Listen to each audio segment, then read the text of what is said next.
सबैलाई स्वागत छ है। फेरि आज एउटा सानो गन्थन लिएर आएको छु। हाम्रो देशको हालत हेर्दा लाग्छ अब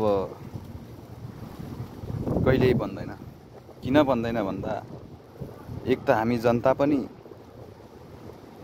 दलभन्दा माथि उठ्न सक्दैनौँ र दलहरू दलालभन्दा अरू केही बन्न सक्दैनौँ।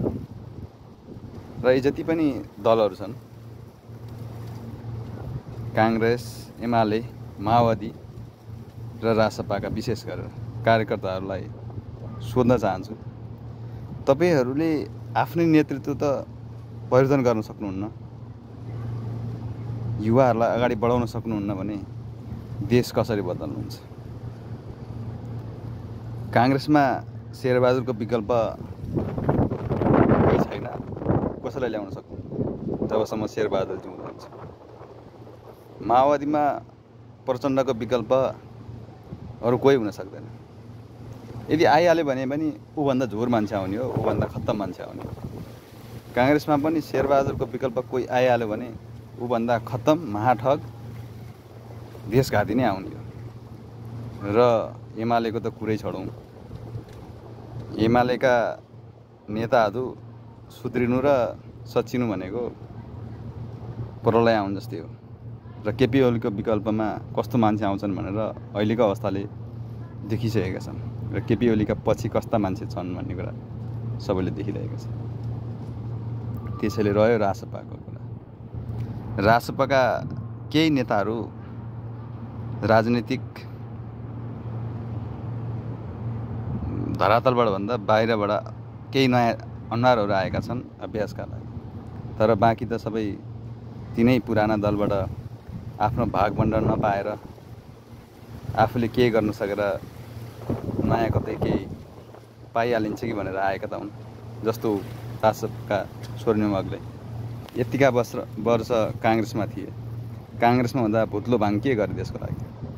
गरे त केवल आफ्ना नेतृत्वले गरेका कमी कमजोरी गल्तीहरूलाई लुकाउनलाई जोर बलले जनताका सामु झुट बोले।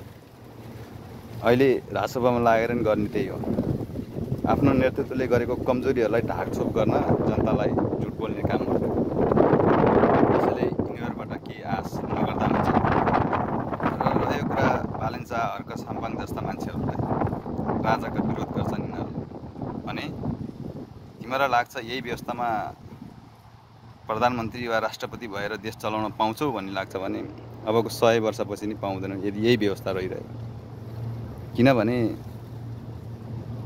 रवि लान्छनले केही राम्रो काम गरे या गरेनन् त्यो आफ्नो गौण कुरा हो, त्यो खोजीको कुरा हुनुपर्छ। उनी कति गल्ती कति सत्य त्यो पनि खोजी हुनुपर्छ। तर बालेन शाह, हर्क साम्पाङ पनि भोलि यही व्यवस्थामा आएर संसदीय व्यवस्थामै आएर प्रधानमन्त्री नै बने भने पनि तिमीहरूको पनि अवस्था सेम टु सेम रवि लान्छनको हुनेछ। त्यसैले राजालाई अभिभावकको रूपमा स्वीकार्नलाई के को आपत्ति? तिमीहरूलाई स्वीकार। संविधान च्यात्नुपर्ने हो कि संशोधन गर्नुपर्ने हो कि नयाँ लेख्नुपर्ने हो भन। अहिले नै प्रत्यक्ष निर्वाचित प्रधानमन्त्रीको एजेन्डा अहिले नै चाहिन्छ। र देशको लागि एकदमै बोझिलो यो सङ्घीयता खारिज गर्नै पर्छ। यति भन्न नसक्ने पनि के तिमी नेपाली के जनताको लागि राजनीति गर्छौ भनेर ठुला कुरा गर्छौ?